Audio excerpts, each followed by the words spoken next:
பிஸ்மில்லா அஸ்ஸலாமு அலைக்கும். Welcome to taste of உமினூர். நாம் இன்றைக்கி நம்ம சேனலில் பார்க்க போகிற ரெசிபி பார்த்திங்கன்னா ஒரு ஸ்வீட் கிராக்கர் ரெசிபி தான் பார்க்க போகிறோம். இது ஈவினிங் ஸ்நாக்ஸோட டீ காஃபியோட சாப்பிட்றதுக்கு ஒரு பெஸ்ட்டு ஸ்நாக்ஸ்ன்னு சொல்லலாம்.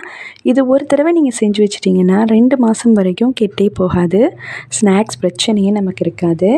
இது ரொம்ப ஈஸி அண்ட் சிம்பிளாக செஞ்சிடலாம். நான் ஸ்வீட் கிராக்கர் ரெசிபி தான் இன்றைக்கி பண்ண போகிறேன். அதுக்கு நம்ம எடுத்துக்க வேண்டியது 1 கிலோ மைதா எடுத்துக்கலாம். இது கோதுமை மாவில் செய்யக்கூடாது, மைதா தான் நமக்கு தேவைப்படும். 1 கிலோ மைதாவில் தேவையான அளவு சால்ட்டு சேர்த்துட்டு கொஞ்சம் கொஞ்சமாக தண்ணி சேர்த்து நல்லா ஒரு டோ பண்ணிக்கலாம். நல்லா சாஃப்டான டோவாக பண்ணிக்கோங்க.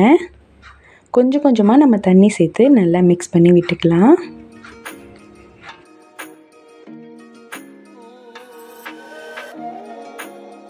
எடுத்தோடனே அதிகமாக தண்ணி சேர்க்காம கொஞ்சம் கொஞ்சமாக தண்ணி சேர்த்து நல்லா சாஃப்டான டோவாக பண்ணிக்கலாம். இந்த டோ எப்படி இருக்கும்னா, சப்பாத்தி மாவுக்கு நம்ம எப்படி டோ ரெடி பண்ணுவோமோ அந்த மாதிரி ரெடி பண்ணிக்கோங்க.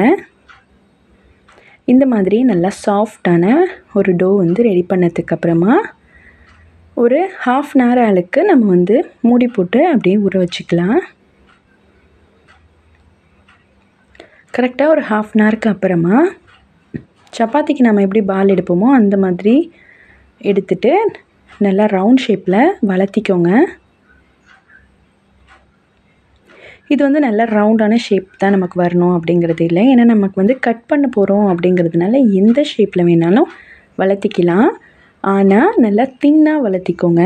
நல்லா மெல்லிஸாக நம்ம வளர்த்தினா தான் அந்த கிராக்கர்ஸ் நல்லா க்ரன்ச்சியாக நமக்கு கிடைக்கும்.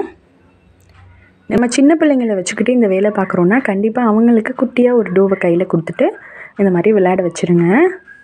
அவங்களும் நம்மளை ட்ரபிள் கொடுக்க மாட்டாங்க. டிஸ்டர்ப் பண்ணாமல் அவங்களே விளையாண்டுட்டு என்ஜாய் பண்ணிகிட்டு இருப்பாங்க. இப்போது இந்த மாதிரி கட் பண்ணதுக்கப்புறமா ஒரு ஸ்கொயர் ஷேப்புக்கு வந்துடும். எதிராக இருக்கிற அந்த ஓரங்களை பிடிச்சு நம்ம இந்த மாதிரி சுருட்டி விட்டோம் அப்படின்னா நமக்கு ஈஸியான ஒரு ஷேப் கிடச்சிரும். இந்த மாதிரி தான்.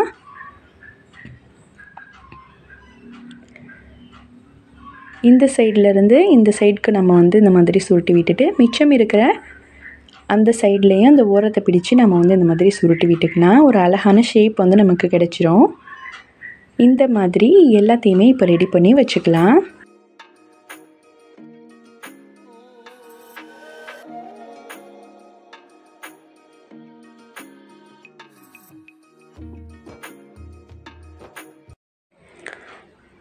சைட் பை சைடாக நம்ம ஒரு அகலமான கடாயில் தேவையான அளவு ஆயில் சேர்த்துக்கலாம்.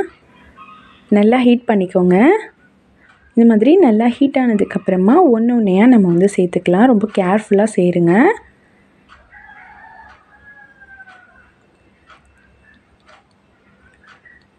இது பிரிஞ்சு வராது. ஏன்னா நம்ம நல்லா டைட்டாக சுருட்டி விட்டுருக்கிறதுனால, ரோல் பண்ணியிருக்கிறதுனால இது கண்டிப்பாக இது பிரிஞ்சு வராது. நம்ம சேர்த்துருக்கிற அதே ஷேப்லேயே தான் நமக்கு கிடைக்கும்.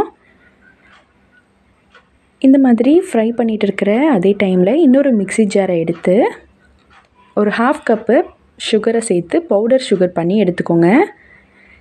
இந்த மாதிரி நல்லா கோல்டன் ப்ரௌன் வர்றது வரைக்கும் நல்லா திருப்பி நம்ம வேக வச்சுட்டு ஃப்ரை பண்ணி இந்த மாதிரி எடுத்துக்கலாம்.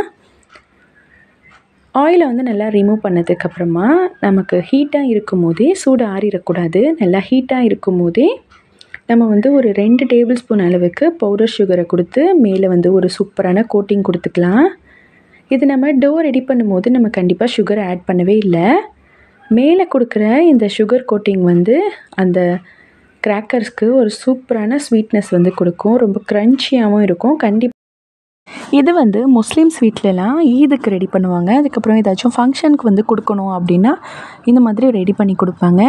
இது சூப்பர் டேஸ்டியாக நல்லா க்ரன்ச்சியாக இருக்கிறதுனால எல்லாருக்குமே ரொம்பவுமே விருப்பமாக இருக்கும். இதுக்கு இன்னொரு பேர் இருக்குது, டோப்டஹான்னு சொல்லுவாங்க. ஓகே, இதே மாதிரி நீங்களுமே ட்ரை பண்ணி பாருங்கள். இந்த வீடியோ உங்களுக்கு பிடிச்சிருந்தா மறக்காமல் சேனலை சப்ஸ்கிரைப் பண்ணிக்கோங்க. அன்டில் தென் டேக் கேர், பாய்.